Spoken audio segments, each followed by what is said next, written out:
Hello and welcome to another episode of the Executive Hub Show, the show that helps you grow your business with tips and strategies from successful entrepreneurs. My guest today is Eric Holtzclaw. Eric, did I say your name right? Do your last name? Very good. Yes. Beautiful. And today we're talking about growth, a growth strategy framework for B2B enterprises. Hang tight and share the link with someone that could benefit from a growth strategy, and tell them to kind of tune in to what we're talking about. Let me do the proper introduction to Eric, and we're going to dive into a very interesting conversation. I feel like this is going to be a great show already. So Eric Holtzclaw believes marketing is about strategy, discipline, and results. At Liger, his company, he helps complex businesses in financial services, fintech, insurance, and more to clarify their message, amplify their brand, and drive growth. With decades of experience, Eric has worked with Fortune 500 companies and startups to transform businesses through research, strategy, and storytelling. As a founder of multiple startups, including one of the first profitable internet ventures and a 3 times Inc. 5000 honoree, Eric knows how to scale businesses. So tune in to explore how Liger can help you lead your market. Eric, how's your day so far? It's good. It's been weird weather in Atlanta. So we started off cold and rainy. It was beautiful midday, and now it looks like the clouds are coming in again. But it's been a good day. Fantastic. Anything exciting happening lately in your business? I mean, we're in a busy season. We have a lot of projects that we're spinning up and things that are sort of moving along from a strategy perspective. So these are the better times. You kind of have that lull during the holidays and a lull in the middle of the summer. We're in the middle of a very busy part of what we do. Fantastic. So let's dive into it. Eric, what is your story? So my story, I tell people I'm a recovering technologist. So I started my career, I thought I would potentially become a developer. So I went to school for computer science and I ended up at IBM very early in my career. IBM was laying off people at that time and they were giving them a lot of money because they didn't necessarily know how to do layoffs correctly. So they had a lot of money. They weren't necessarily at the end of their career. And it started a bunch of startups here in the Atlanta market. And so I ended up in an entrepreneurial venture. So I left IBM after only being there 3 or 4 years and went to work for an entrepreneurial venture where 30 of the people were ex-IBMers and 10 were from other places, and found out that I really love entrepreneurship. I love starting businesses and building things. And I met a guy there who was a serial entrepreneur, and he had done a bunch of businesses, and followed him to several other companies along the way. But during that time of my career, I ran the development shop. So realizing that I didn't necessarily want to do development, but liked the business side of it. And so that was early part of my career. Then I was recruited by some Silicon Valley based companies to help build professional services organizations for them, to show people how to get on the internet. So big companies who had ignored the internet and were late to the party, we would work with them to get them on the internet quickly. 9/11 happened. I was traveling like 150,000 miles a year. My services organization was shut down as part of some of the dot bomb that happened at that time. And I had always wanted to start a research company because I had fallen in love with it during my development years of watching people try to use the products that we had built. And so in 2002, I started a research company and ran that for 10 years. So we did primarily research for Fortune 500 Global 2000 companies, about 250 to 300 projects a year. Sold that business in 2012 and swore I would never start another business. And then I started doing operational work for clients. So I would go in and be their right-hand person because I'd worked with a bunch of people helping scale businesses. And I'm like, I'm going to do that again. And while I was there, they would ask me to take over their marketing department. And so I'd get the operations running and they'd still have me running marketing. So I had like 6 companies and I'm running 6 companies' marketing departments. And my long-term assistant one night yelled at me because I was about to sign another client. She said, "You're not a consultant anymore. You've got a company." And I'm like, "No, I said I'd never start another one." She's like, "Well, you're running one, so you might as well just face it." And so I merged my business with another business that was doing a lot of my execution. And that's how we formed Liger. So Liger is a combination of a lion and a tiger, so 2 strong things. It's also based on, and I think you're out of Canada, so you may not be familiar with this movie, but there's a movie called Napoleon Dynamite. And basically his favorite animal is a liger. And so it's like one of these cult favorites. And I've always kind of loved the movie. So we really built a lot into the name of Liger. Started that business in 2018, and we focus on complex enterprises that are going through mergers and acquisition. So they're buying other companies and trying to bring them into their brand, or they're being formed new because they brought two entities together. And we help brand them, get them in market, and also build all the technology on the back end. So we say we like messy organizations. So things that are kind of, again, that operational, like how do we clean it up and run it more efficiently? And then about this time last year, I merged Liger into a larger organization called Tarkenton, which is owned by he's a Hall of Fame football player from back in the day. So he's both in the College Football Hall of Fame and in the National Football Hall of Fame. But he's been a serial entrepreneur here in Atlanta since like the early 80s. So yeah, so a lot. I've done lots of different things. I've done from tech to research to marketing, and really love working with companies to solve their problems and help them be more efficient. Love it. So, wow, great story. I like how you went to research and then got into marketing, and you merged. Seems like you have 2 mergers already with your company. There have been several. So back in the day, in the 90s, when we were doing deals, we would build them in with the purpose of selling them. So I've sold 2 different businesses to Reuters, which is the big news agency. Yeah. You're familiar with them back in the day. And I've either started, and there's some businesses along the way I didn't mention that didn't work. You know, like there's some things I've done that worked and didn't work, but that's kind of the way it happens. In entrepreneurship, you typically get 1 out of every 10. 1 out of every 10 work. And it's building them from the ground up is not for the faint of heart. It's not that rock star thing that you see on television. You know, you really have to have the metal for it to make it work. Fantastic. Tell us more about who you serve and what you do for them exactly. So if you had talked to me before the pandemic, the answer might have been different. So the pandemic did help us decide who we worked with. We primarily work with complex enterprises. So they're enterprises that have a long sales cycle. So I tell people we don't sell t-shirts or water. Like we're selling things like insurance. So we'll work a bunch with insurance companies that may be selling to like businesses and are hard to place. Like if you've got a restaurant on a wharf that requires special kinds of insurance, like they do that kind of insurance coverage.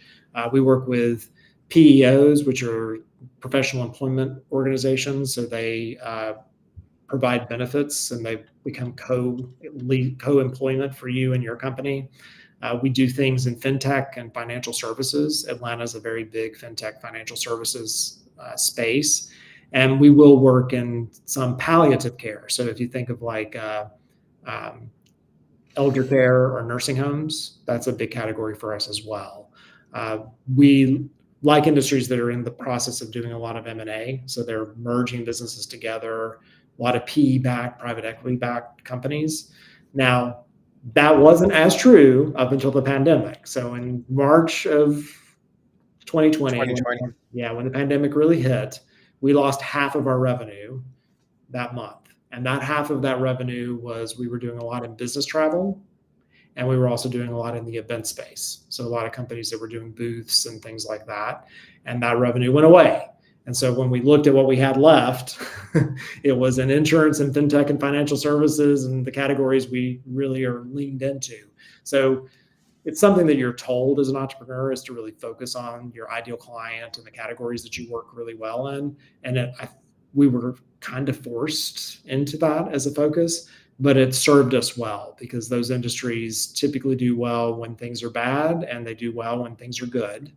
And there are not a lot of firms and agencies who can work in those spaces because they have a very specialized, way they talk about things, and we know how to speak their language.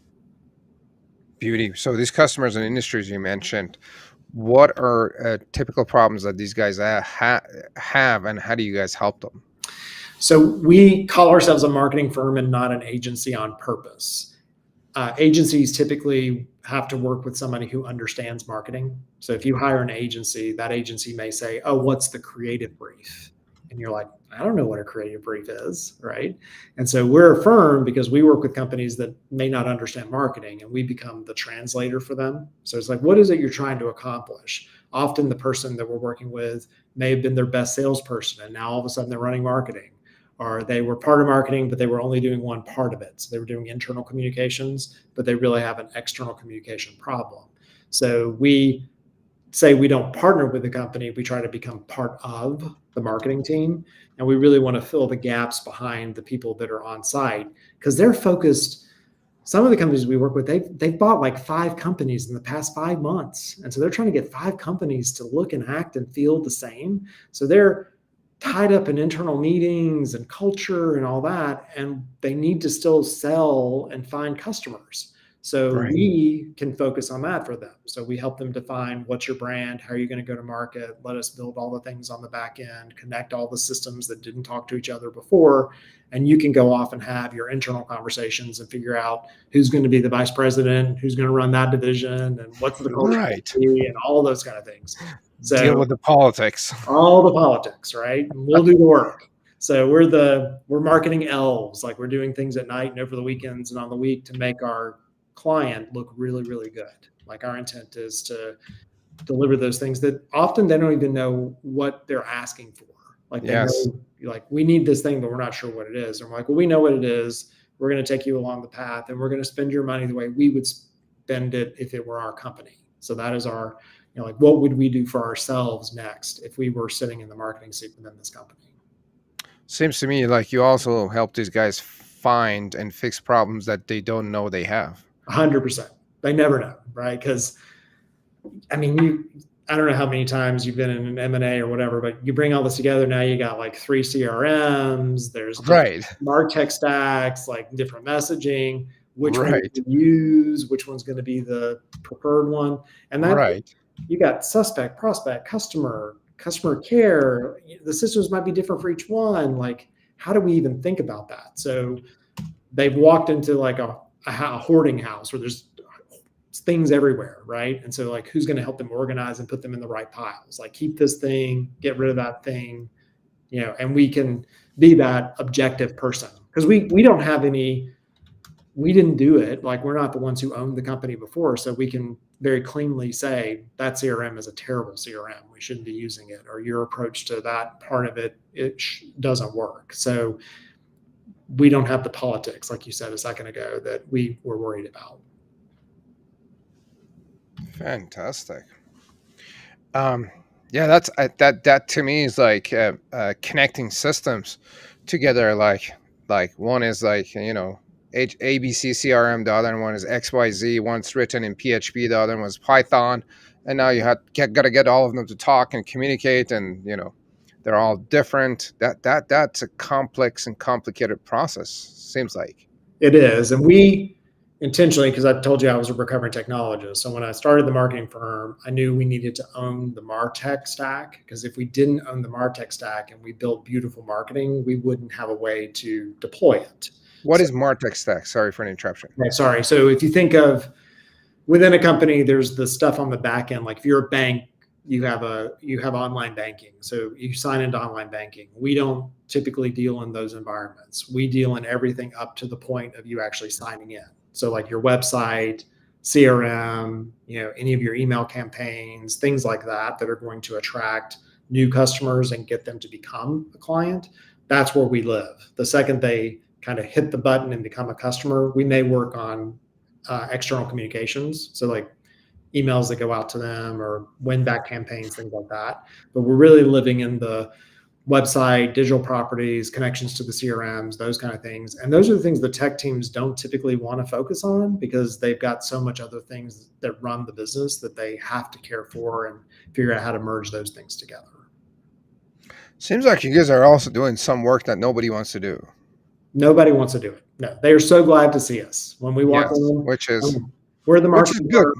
And we're like, and we'll take over the MarTech stack too. And the technologists at the company are like, oh my God, thanks. Somebody's here. Finally, these marketing people keep driving us crazy. They want another landing page. They want whatever. And we're like, yeah, because they got to get stuff done, right? And technologists want to do a thing and want to be done with it. And marketing is always like, you're always changing it. Like, oh, we got to change this. We got to change that. And that just doesn't fit often in the technologist's mind, because the technologist is an engineer and they want to build it once and build it right. And sometimes you got to stand something up and test it and see if it's going to work or not. Absolutely. Which is great. I mean, in terms of business, you're fixing problems and the things that most people, one, don't know how to do. Two, they don't feel like doing it.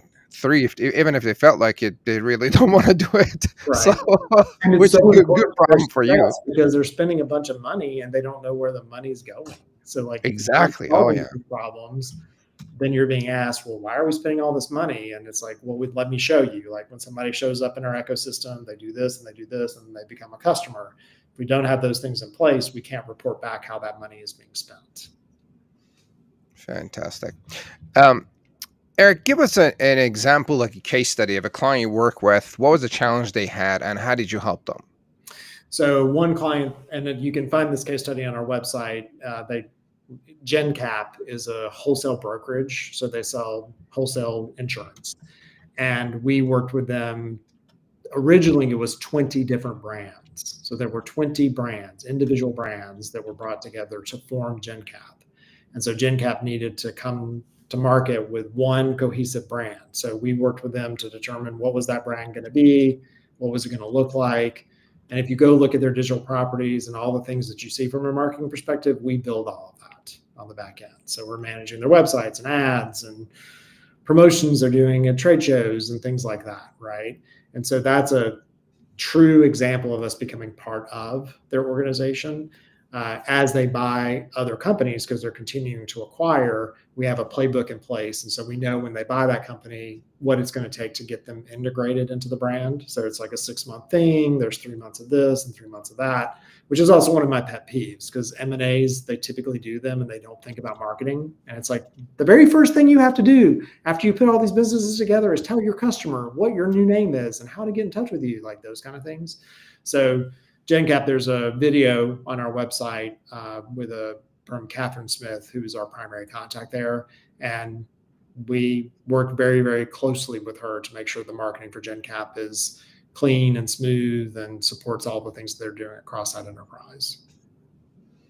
Fantastic. And I'm guessing so did all those 20 companies have to get rid of their own branding and come forward with GenCap as their own brand and name and logo and the rest of it? Yeah, so we had brands that collapsed, so it didn't make sense for them to continue to be their previous brand. So they became GenCap over time. So we had to collapse their websites too. And some of the websites were like 25 years old, so they had great SEO authority. We didn't want to lose any of that. So like, how do we map those things and not give up anything that the previous brand name would do for them? So that's an important thing. So if you're listening and you think you're going to buy another company and then just shut their URL down, that may not be the right thing to do. Right? Like there could be some age there, some good content. You need to think about how you're going to do that. So that can be very detrimental to you as a business. So some collapsed as GenCap. There's a sub brand called Minico, and Minico has been in the self-storage space since 1973. So they've been insuring self-storage units since 1973. And so we did not want to get rid of that brand because everyone knows who Minico is. So Minico took a GenCap look, and we call them a GenCap company, right? So that's a kind of a hybrid brand, if you think about it. And then there were reasons to leave some of the brands completely on their own and make sure that they felt like they were part of the constellation. So when we're looking at brand architecture, we want to make sure we do no harm. Like that's the intent. What is going to be the most efficient and effective way to market? Because the more brands you have, the more expensive it is. So you don't want to just have a bunch of brands unless you're Procter & Gamble and you have that kind of money.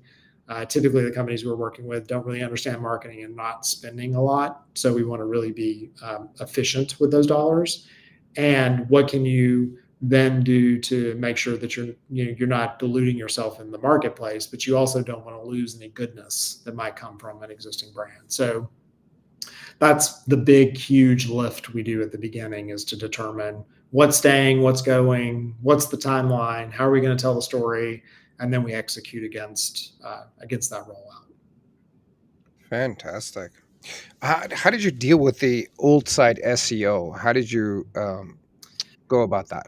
So before, and it wasn't, we talk about before AI, there were AI tools, but now that like everyone has them, it was a pain in the butt, right? Because like we had to build all these spreadsheets of like, this is what's on this site, this is what's on this one. We got to make sure all the redirects are in place. Like it took a lot of time. I would say that's one of the greatest efficiencies we've seen in AI Hmm. is AI will allow us to do the mapping in a way and kind of give us a plan much faster. It probably took us 3 or 4 months to build the initial plan for collapsing those websites because we were doing it with here's the spreadsheet of the new site and here's the spreadsheets of the old and these things need to redirect and this content goes away and whatever. Now there are some tools we use that can help us determine quickly what's the highest performing content, how do we need to make sure those URLs point to the new site in the proper way, building the right 301 redirects, all those kind of things to make sure they're successful. What is it? Is there like a specific AI tool that you guys use for that? We have a tool through a partner company that we use that we know works really well. But I would say, even if you're using a private version of ChatGPT, not to the public, you can get it to help you with some of that kind of stuff. It's kind of a connection between some of this, like SEMrush reports of like what content's performing, making sure that it's performing for the audience you're going for, because sometimes clients want to keep that precious page that actually doesn't attract their client, right? Their key customer. But what are the pages that make sense that are getting good content that you want to not lose? And how do you collapse those URLs over time so that there's an understanding from the person who's visiting the old brand and they only visit once a year when they're renewing a insurance policy or whatever, that this doesn't just go away and they're like, wait a second, why am I getting redirected to this new place? Like they need to understand Yeah. too, right? So yeah, so Okay. So it seems like you guys are setting up redirects to the new site, and I'm guessing there's probably some branding on the new page that says, "Yes, this is what you were supposed to visit, but now we're a new company affiliated with XYZ." yeah, we'll do splash pages to say this site's going away, or there'll still be potentially utilities that are important that need to stay in certain places that look and feel this right way. So it's not easy, right? And it has to be done quickly. And again, and I talked about this earlier, it's one of the places that bothers me about companies that are doing M&A and activities like that because they don't think about it. Like they think about the financials, they think about how they can the customer is going to get more services and whatever. But the day after they tell everyone that they've done this transaction, they need to start showing up in a way that may take 6 months to build. So involving your marketing people earlier when you're considering those kind of things is better than waiting too late. Interesting. Eric, you guys have any competition out there in what you do? There are a bazillion marketing agencies out there. Like you could spin around and you would find a ton of them, right? Yeah. So certainly I would say, yeah, I mean, there's companies that do it. We have not differentiated ourselves based on, like, you'll see some who are like, we're really good at HubSpot. So they just take HubSpot projects, or we're really good at Salesforce, or we're really good at whatever. Our focus has been on differentiating based on the client we go after. We really like a complex enterprise, one that is when I'm on a call with a prospect and they tell me we're messy, like we're really, really messy, and we're not sure that you're going to want to work with us because there's just so much going on right now. Yeah. That is my key. I'm like, yes, we like messy. And as long as the person we're working with understands they're messy and they want to clean it up, right? Like we don't want messy running messy, but Right. the company that's really wants to get their act together, because then they don't have to learn how to talk to an agency. They've probably never worked with one before. So they don't know when do you do a press release? What is a creative brief? How do we make these sites work together? Those are the kinds of things that we like to solve and look at. So that's not transactional necessarily in nature. So if you want, someone who's going to get you the best spend return on your ads because you're selling again, a bottle of water or a t-shirt, we're not your firm. That's not a complex problem. That's just about the right message and A/B split testing. If you Complex sales cycle, meaning it's like 30 to a year. Like it takes a long time to sell what you're doing. And it may require a deep understanding of the space because it's regulated or whatever, and you're messy. So that's how we differentiate ourselves. A lot of agencies won't touch what we consider an ideal client. Interesting. Yeah, I like talking to, clients that are open and willing. Yes. They know they have a problem and they're open and willing to fix it. Well, Yeah. and the other thing we try to, we definitely, with our clients, we're trying to also give them one hand to shake. So they could hire a bunch of different agencies to do all the things they need done. But why would you want to do that? Because now all of a sudden you've got the complexity internally and you're dealing with a bunch of agencies, and one knows how to Yes. do HubSpot, and one knows how to do this, and one knows how to do that. You want us to do that. Like, let us manage all the things that need to happen on that side and deal with the problems, because they're going to be them. And make sure that you just get your end result along the way. So yeah, I mean, our model, I had hired marketing agencies before and worked with them, and there were a lot of them I hated. I mean, literally hated. And so we talk about post-traumatic marketing experiences, PTSD, you have PTME, right? And so when we built this one, we built it such that we tried to address all of those problems of the things we hated about the other agencies we'd ever worked with. And that's how we set up Liger. Yeah, there's- partly you can't avoid hiring someone that you're not going to like. Like, you have to work with them to realize. There's checklist things that you could do ahead of time, reviews and this and that. But for the most part, you're gonna have to like test them out. 100%. And we do depending upon how much you're spending per month with us, if you're one of our lower end clients, it's a 30-day out. Like, we're month to month from the beginning. And if you're a higher dollar, it's typically a 60-day out, because we have to spin up a team dedicated to you and want to redeploy that team. But we don't want to be in a relationship with someone who, like, we talk to people all the time who have contentious relationships with their marketing firm, and they're like stuck working with them. That sounds terrible. Oh yeah. How would you want to do that, right? So I've seen toxic relationships where companies that are really bad, some big name companies that are really bad, and they lock businesses into a 12-month or a 2-year contract, and they're almost always crying about that 1 or 2 year contract. They almost always want to get out, and they're just like, if you try, we're going to sue you for all the whole terms money. Life is And way too short, my friend. I do not want to. like, Yeah, that would just be terrible. yeah, we do the same, month to month. If you like me, we'll work. If you don't like me, I don't want to have you around. No. I don't want you to run around badmouth me. We do weekly calls with our clients. Like, I can be on a call with you every single week, and we know we're not getting along and things aren't working well. Like, that sounds terrible. There's enough business out there. Like you asked, there's enough business that there's going to be a firm or an agency that works well for you. And that's who you'll find. Right. So yeah. 100%. Eric, give us some of the milestones that you guys have achieved along the way. I mean, just surviving at some points has been the thing, right? That's a milestone. Yeah. I mean, because I've done this for so long and have been an entrepreneur for so long, and now have cold started several businesses where it's kind of just been me and maybe me and another person.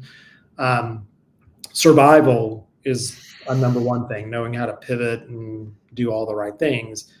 The period of time we're in right now, because I have run businesses through like the .bomb and 9/11 and the Great Recession and all that, I would say this is one of the most challenging business environments I've ever worked in. So with some of the stuff that happened with the pandemic and just things like that, there's been this overhang of that. Regardless of where you sit on the political spectrum, the introduction of tariffs and some of the things that have been applied in the business space. I would have sold this business in 2019, but the company that I would have sold it to was the original tariffs that were in place impacted that business so dramatically that they couldn't buy the business. So I ended up keeping it longer than I expected, right? So it's been a trying period of time for business owners to really scale and run. So there's that side of it. So I'm like, oh, it's been really painful and terrible, but it's also been one of the most amazing times to build a business, because we do have tools like artificial intelligence and things that make life easier. I've been able to save a dramatic amount of money using the right AI tools for things that you don't necessarily need a person to do. You do need a person that understands if it's right or not. The ability to, so creation versus curation. So you use AI to create a thing, but you need someone who can curate it and make sure that it's right and on brand. Working. Yeah. And that's the big thing is like let the AI do 90% of it, but you have to have the expert do the other 10%. Because if you don't, you're just going to end up with bad product at the end of the day. Yeah. I mean, AI is not always right. Sometimes it. Yeah. We were writing some code with AI the other day, and we got it to write a function for us, and it created 2,500 files and folders for us. And it was like originally it was like 3 files. Yeah. And I'm talking to my developer, and I'm going, "Was this 2,500 files before?" Because no, it did. The thing just did it. Yeah. Like, whoa, it's good. We have a restore point because. Right. Yeah. 100%. So now what we do is like we ask it first. We're like, "How would you go about this?" We don't get it to implement before first. you do it. Yeah. And like, give me a layout of what you're gonna do, and then I'm like, all right, go ahead, develop. This is looking good. And if it doesn't, we're like, obviously, it's not. It's not gonna go and mess in all the stuff that we're doing. Yeah, well, like I talked about, we work in these like highly regulated industries with specialized language, and so we can use AI to get us a part of the way, but then we have to make sure that it's right. Like it Yes. can't be wrong when it goes out, and we're not building it for SEO purposes or like we're really building it because we do need to educate people on what these things look like. And so if it goes out wrong, it doesn't matter if it would give us any kind of juice, because once somebody started to look at it or think about it, they know we didn't know what we were doing. So yeah. Interesting. Eric, what would you say are some of the challenges that you guys faced while reaching those milestones? Well, so many of them. The pandemic, was a huge thing, right? I do enjoy periods like that. I know that sounds crazy, but you learn a lot about how your business runs when it's in a downturn. So you don't learn as much when it's scaling because, new revenue and dollars coming in forgive a lot of sins. You can do a lot when you're like the money's coming in and it's growing the way you expected. But as a company is going through a period like going through the Great Recession, taught me a lot about that business because we had to scale back and really think about every dollar we spent. Same thing of going through the pandemic and thinking about what that looked like. We've also changed our ICP a couple of times and done a couple of things. And so those things are always impactful to the business. They reset. There's a hangover that happens. And typically it takes about 12 to 18 months to recover from a dramatic change in your business like that. And everyone thinks they're immune to it. I'll admit, I thought I was immune to it. We did the merger about this time last year and things were popping along. And then the middle of the year last year, we hit a little bit of a bump and recovering from that bump. And I thought I wasn't going to hit the bump. I'm like, first time in my career, I'm not going to hit the bump. And then I hit the bump. I always hit when we make a change like that. So having done it for a while, you can kind of read the tea leaves. You're like, oh yeah, I've seen this before, right? Like this is going to happen. You got to get through it. And it's just having the sheer strength to stand through it and make it to the other side. 100%. Well, those are some challenges I think most business experience, especially the pandemic, where they had to restructure, get used to all the costs, like in the event industry, like overnight. Oh yeah. All the conferences were shut down. Our biggest client lost 95% of their revenue in 30 days. Yeah, a lot of that happened. There was a lot of things, and a lot of companies actually just disappeared. Oh yeah. They just they couldn't last long enough to just survive. And is I'm still standing. Yeah. Still standing. Most companies don't even have enough, say, cash reserves to last till maybe 3 to 6 months if they have enough cash reserves to survive that. Yeah, that's like it is a slippery slope because as you're trying to scale a business, you have to reinvest in the business. Yes. So how much of it do you keep? How much do you reinvest? You can't be too conservative because if you are, then you'll miss your opportunity to scale it correctly. So there is a great it is still a very risky thing to do, to build a business and be an entrepreneur. And I've done this a couple times during this interview, but at the same time, like, how risky is it to go to work for somebody and get a salary, right? And then if they fire you, you don't have that money anymore. So I've always enjoyed betting on myself. Love it. Eric, what would you say is maybe holding you or your business back right now?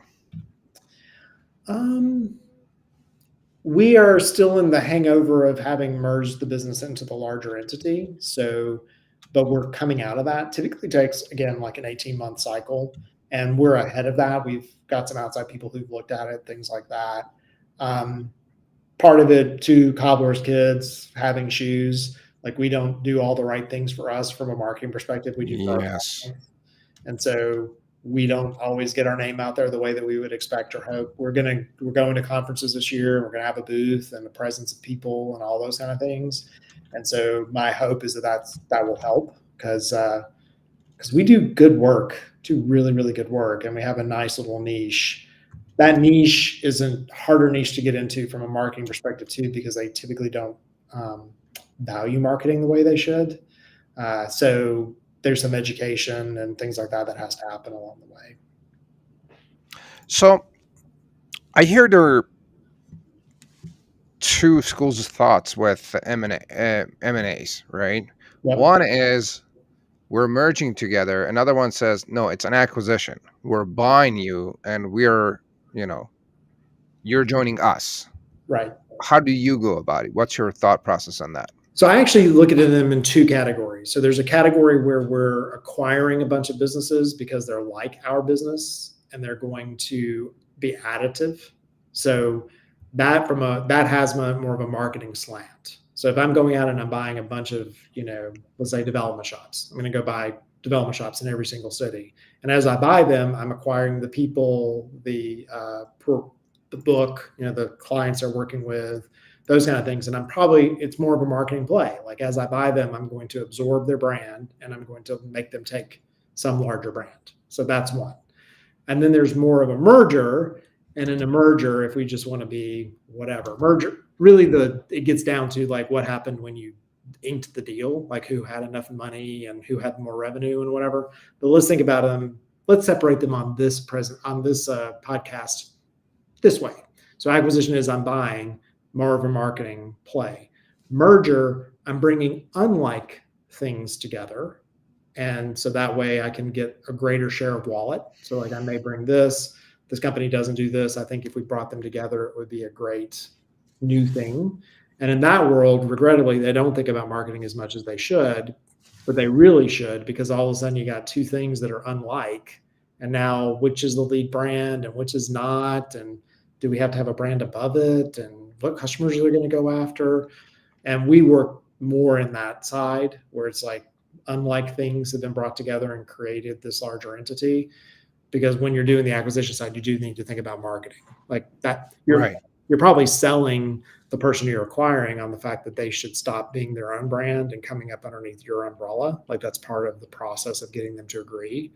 Where on the merger side, it's like, hey, our company does this and your company does this. Maybe we should be together, right?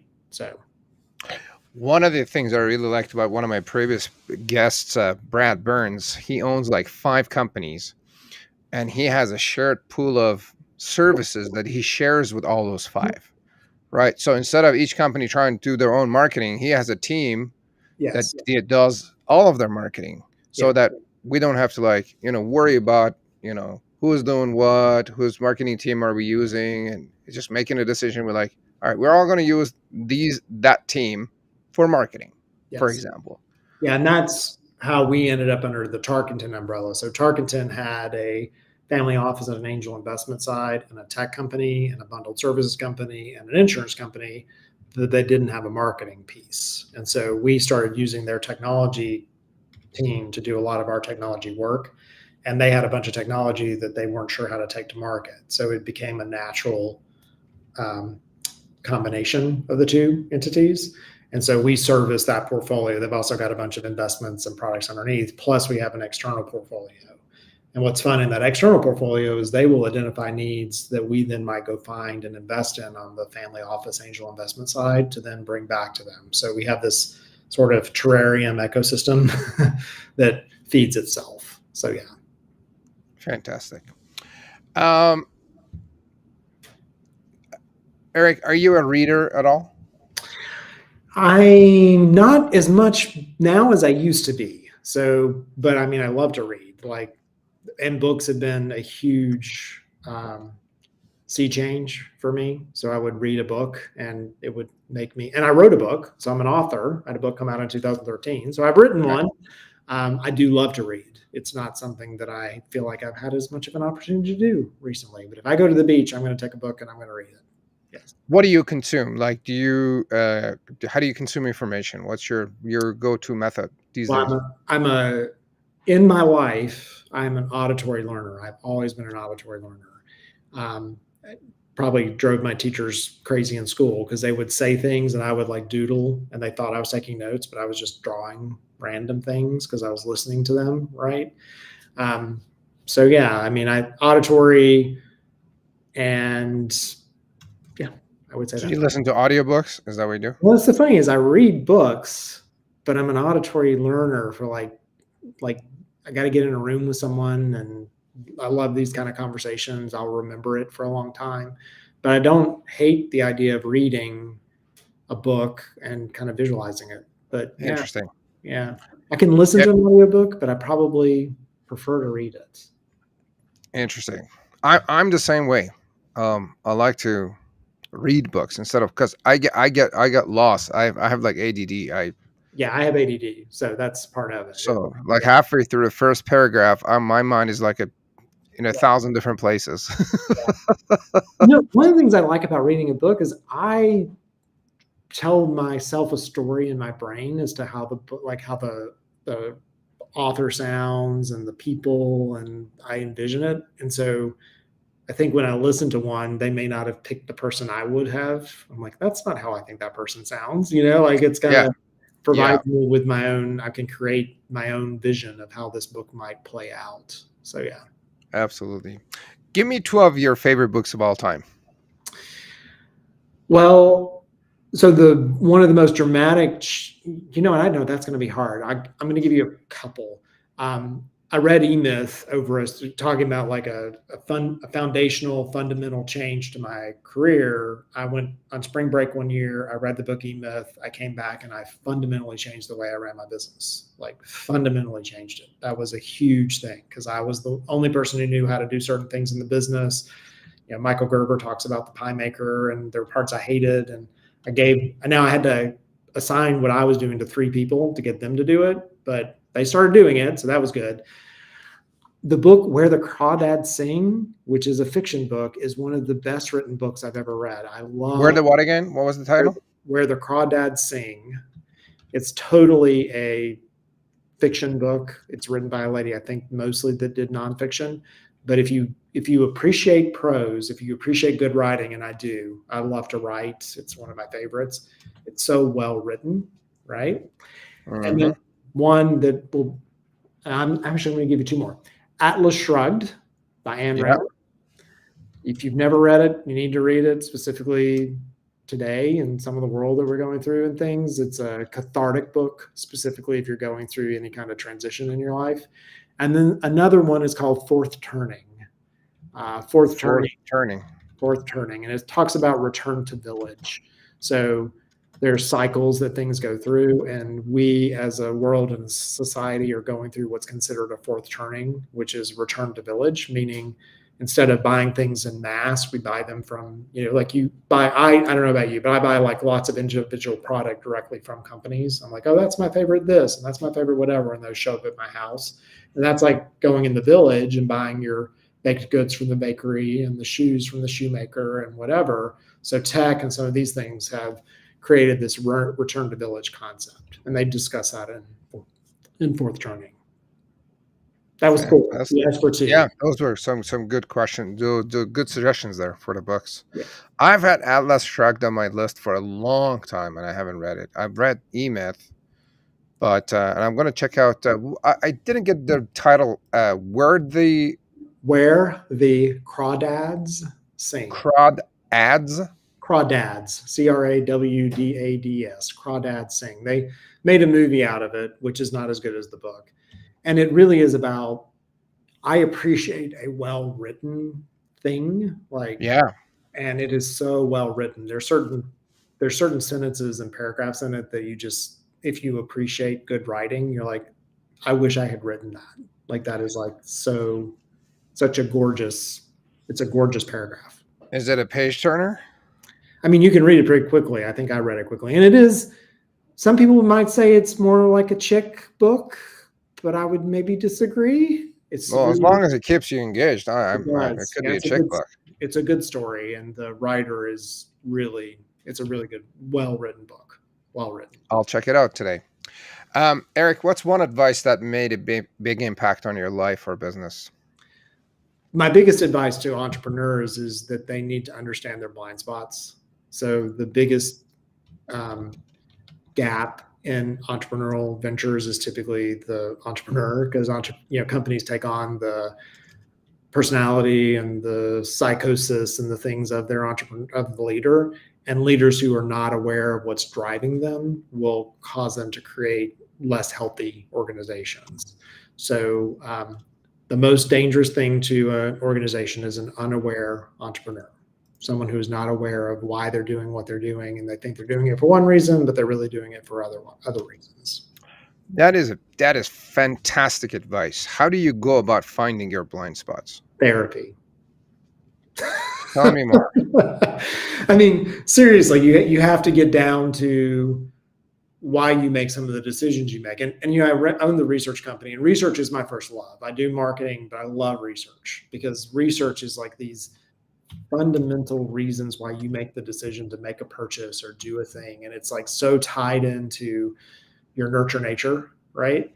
And the way you interact with people, the way you think about it, and you can't help it. Like I know a lot of these things for myself, and I'm like, and they drive me crazy. I'll still have the same reaction, right? And so, but understanding why, and then being able to, understanding someone else's why, right? That's important too. Like why is this person in this place? Because on the surface, the way they're presenting the problem is probably not what's really going on, right? And knowing that, like, they're a human being, and on the other side of that, there could be lots of other things happening that are causing them to be and act the way that they are. So how do you give them grace, and hopefully they'll give you grace back, because that's really the only way that you're going to make things better and work the way that you want them to. Interesting. Eric, this has been a great conversation. Is there a question that I should have asked and I didn't? And if I did, it would have provided value to people that are watching or listening? What I want to tell you is that is my favorite question in the world. I end every research project I ever do or discovery session with a client asking them that question. I think that is one of the most powerful things you can ever do in a interview or a sales call. Is like, what did I not ask you that you expected me to? Like, that is, I love that. That was the best way to end it. That's exactly what I would do with anybody else. So yes, no, you did a great job. Beauty. Good conversation. Beauty. This was a great conversation. You showed a ton of value. Where can people find out more about you and reach out and get in touch? I live on LinkedIn. So if you want to get in touch with me, then LinkedIn is the place to go. I was on other platforms and sort of sometimes lurk and spend time there, but LinkedIn is my primary platform nowadays. So again, if you're watching or listening, go search for Eric Holtzclaw on LinkedIn. That's HOLTZCLAW. That's correct. And on LinkedIn, and if you search his name, he will pop right up, and you can connect, chat, reach out, and I'm sure there's contact information there for your website. What's your website? We're Liger, Liger, marketing.com. Liger Marketing. That's lion and tiger. Liger. That's a ginormous animal. It is. It's one of the largest animals in the 3 meters tall or something. It's massive. It's a big animal. So if you're gonna be a marketing firm, you want to pick something strong, right? So yes. Have so much fun with the brand. The brand is so much fun. I've had to build so many boring brands in my past. When we did this one, I was like, I want something fun. So yeah. Beautiful. Thank you again, gang. Thank you for joining us. If you have any questions for me or Eric, put them in the comments of the show and we'll get back to you. And do reach out to Eric and if you need help with your marketing and get in touch. You've been listening to another episode of the Executive Hub Show. Your host, Mustafa Hosseini, and my guest, Eric Holtzclaw. Hope you guys have a great day and we will see you in our next episode. Bye Thanks now. so much. Thank you.